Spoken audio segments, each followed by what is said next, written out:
What I think about that fight, I think that'll be a big fight too in the sport of boxing.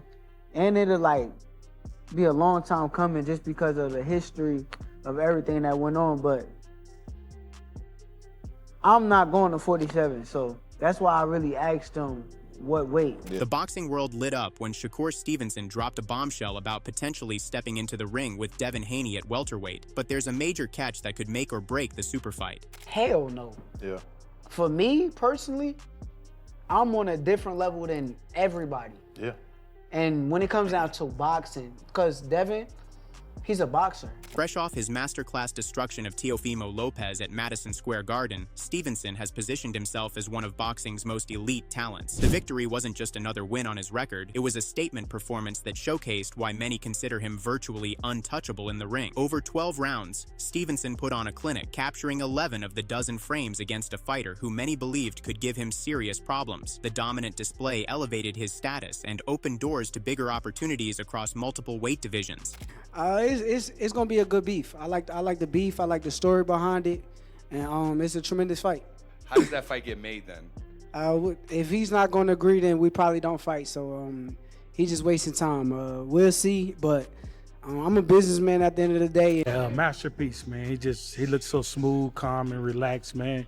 That was beautiful. That was the one boxing lesson that you future guys, young guys and the amateurs just turning pro, watch that, man. That was beautiful. You heard his father say in the corner, what happened to your fast hands? That didn't work, man.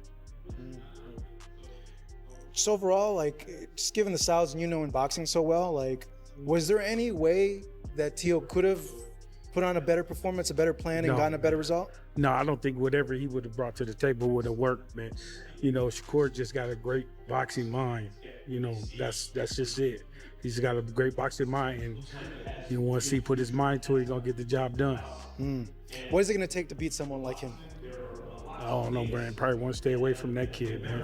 Yeah. Stevenson's interest in the welterweight division comes with serious strings attached. Speaking candidly on Cigar Talk, the champion laid down his terms for anyone hoping to face him at 147. He emphasized that while he's open to fighting any champion at welterweight, including Haney, who currently holds the WBO belt at that weight, there's an absolute requirement that cannot be ignored. Stevenson insists on implementing a rehydration clause that would limit opponents to gaining no more than 10 pounds between the weigh-in and fight night. The reasoning behind this stipulation reveals Stevenson's strategic thinking. He pointed out the obvious question of why he should move up to face naturally bigger men without some form of protection against extreme size advantages, since he's not planning to permanently campaign at welterweight. Allowing opponents to rehydrate to their natural walking weights would put him at an unnecessary disadvantage. If y'all want me to come to 147, I'm coming in with rehydration clause. I don't even do that. But why am I going up to these guys' weight classes if I'm not planning on going there? So any of y'all want to fight me at 147? Yeah, rehydration. 10 pounds. 10-pound rehydration. Like the IBF rule, basically. You got to understand, that means on fight night, when we get in the ring, they're going to be 157, maybe 158. Max. No bigger than 160 that night. Right. I'm cool with that. So if we could get it like, all right, like the IBF rule, 10-pound rehydration. Yes, but think about it. If there's no rehydration clause, these guys gonna get it up to 170 pounds. Yeah, 175. I'm in the 140s on fight night. Yeah. So if I'm 140, they 170. Bro, what am I in here wrestling around with these? Right. Come on, bro. Devin Haney's probably, to me, I don't think it's hit its point yet, but I think in the next year or two, it'll hit a point where it's like the world is gonna demand, you know what I'm saying? I can see the trajectory feels like it could meet like that. I would love this fight. But look, you gotta watch what you say with and this is not even Devin fault, because Devin is very respectful of my game and I'm respectful of his game. He's a good fighter. But his fans will clip and twist and turn things into something that is not. So I try to be real careful on what I say. True. This is guy Jay on Twitter. He a big Haney fan. He be always clipping and changing stuff, Jay. Yeah, they gonna make a narrative as if I'm scared of. I think Devin's a tremendous fighter. Do I think Devin Haney can beat me? Hell no. Hell no. Yeah. For me personally, I'm on a different level than everybody. Yeah. And when it comes down to boxing, because Devin, he's a boxer. It's not like he's a fucking stone cold killer who's just gonna go in there and try to knock me the fuck out. Yeah. He's gonna try to outbox me. I'm the greatest boxer. How do you...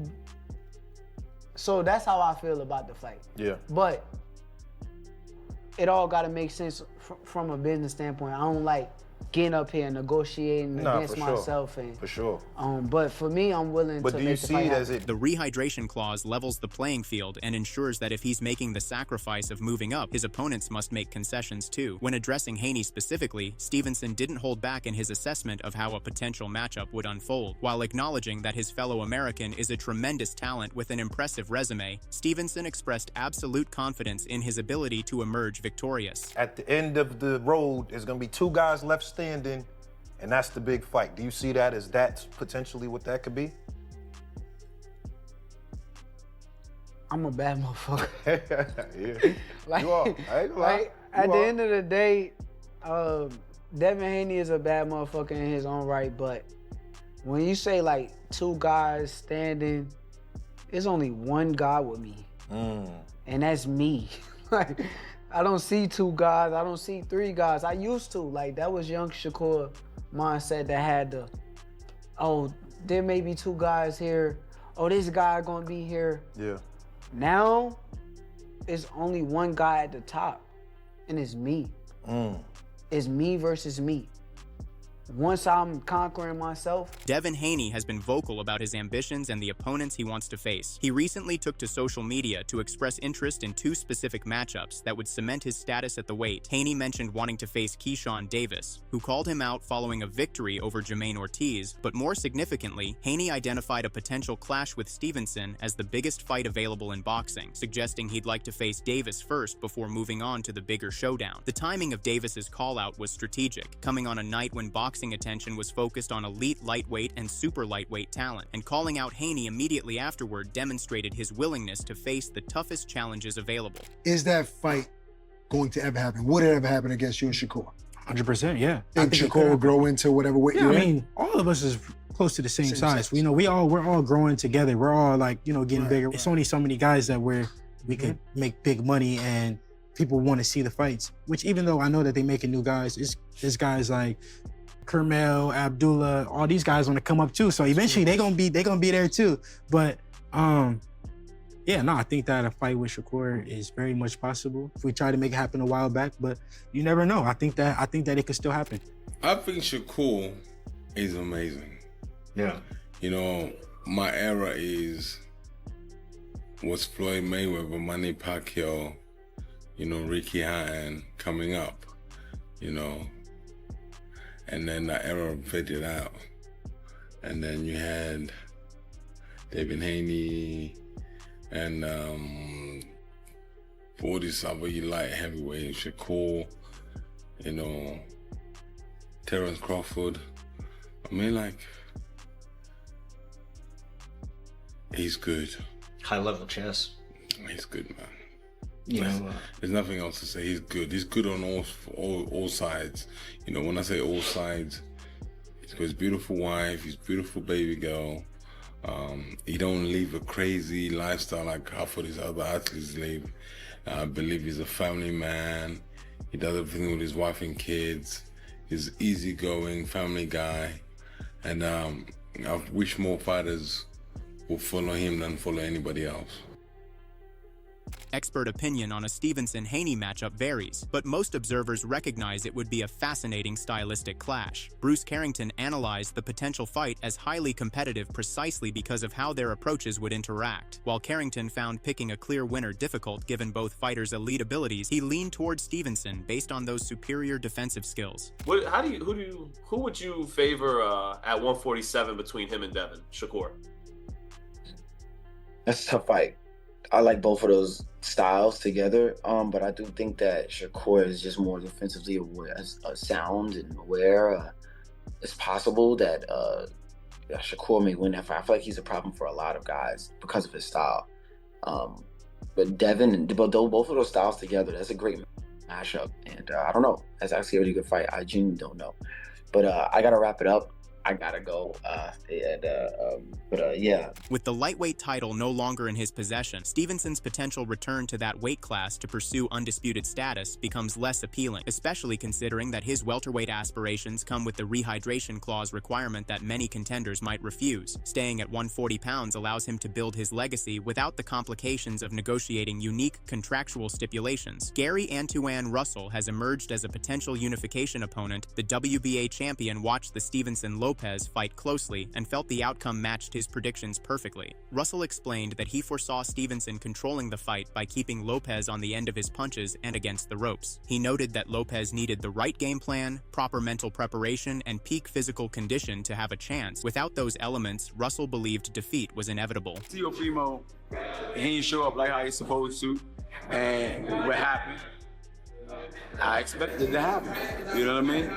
Shakur, he capitalized. Fair enough, man. And then also, man, you know, you getting so because I don't want to hold you up too long, but we're gonna ask, like, obviously, it's about the unification. If Shakur stays at 140 with that belt, and you handle business in a couple weeks against Andy Hiroka, 140. Got you. Everybody at 140, y'all here. Hey, and 140 booming.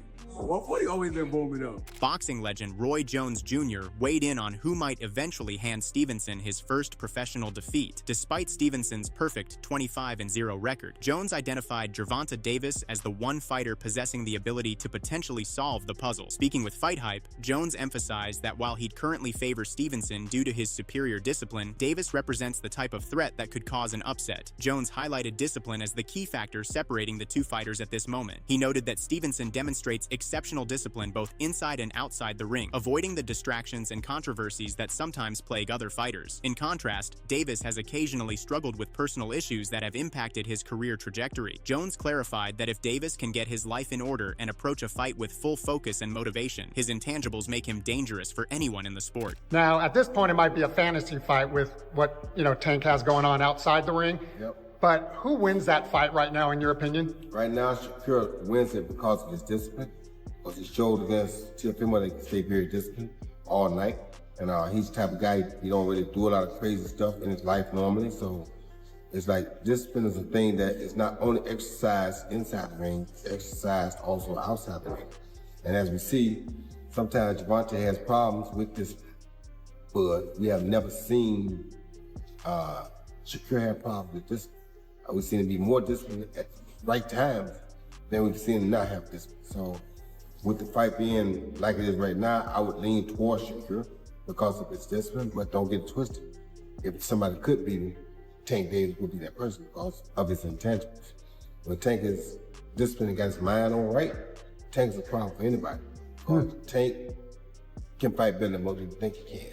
It's just that sometimes his outside antics get the better of him, and it makes people think less of him, but don't underestimate Tank Davis. If Tank is motivated and ready to fight, Tank is a problem for anybody. Jones also offered advice about Stevenson's next move following the Lopez victory. The former pound-for-pound king suggested that Stevenson should seriously consider remaining at 140 pounds. Jones observed that Stevenson's physique looked optimal at super lightweight, with his frame properly filled out for the weight class. He noted that Stevenson's punches appeared to carry more power and made different sounds on impact, indicating increased force behind them. While acknowledging that Stevenson might feel tempted to return to 135 pounds, Jones emphasized how good the champion looked at the higher weight. The physical advantages of campaigning at super lightweight could outweigh any benefits of returning to lightweight, especially now that the WBC stripped him of that title anyway. Staying at 140 opens potential matchups with WBC champion Dalton Smith and IBF title holder Richardson Hitchens, in addition to the Haney sweepstakes. And I want to say this too.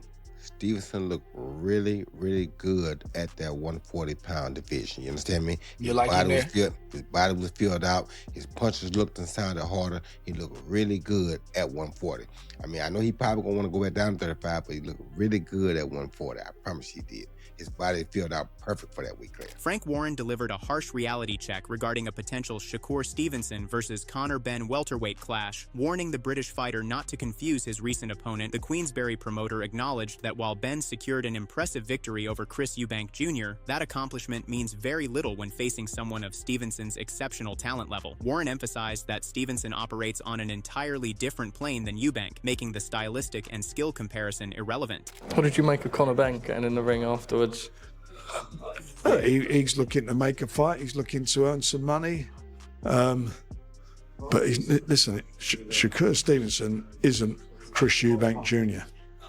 There seems to be a big appeal for Conor at the minute. Well, there is a big appeal. So you know, if he gets his chance, it's a big fight for him. But do not confuse Shakur with Chris Eubanks Jr.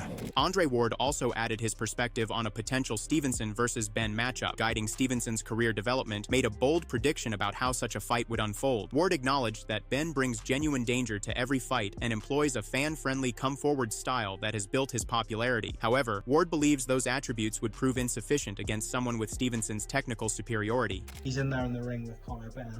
Do you like that fight for sure? Absolutely, yeah. How do you think that one goes? Conor's always dangerous. He's gonna come forward, but man, it's gonna look a lot like that. And there's no disrespect to Conor Benn. You know, I respect what he does and how he does it, but the skill set, bro, is different. All these storylines converge to create one of boxing's most intriguing scenarios. Stevenson stands at a crossroads with multiple appealing options across 3 weight divisions. Whether he stays at super lightweight to pursue unification glory, returns to lightweight despite losing the WBC belt, or takes the ambitious leap to welterweight with his rehydration demands remains to be seen. What's certain is that the 10-pound clause represents a line in the sand that could determine whether boxing fans get to witness the Stevenson-Haney super fight or whether negotiations collapse over this non-negotiable term. The chess match has begun, and every move carries significant implications for the sport's elite fighters.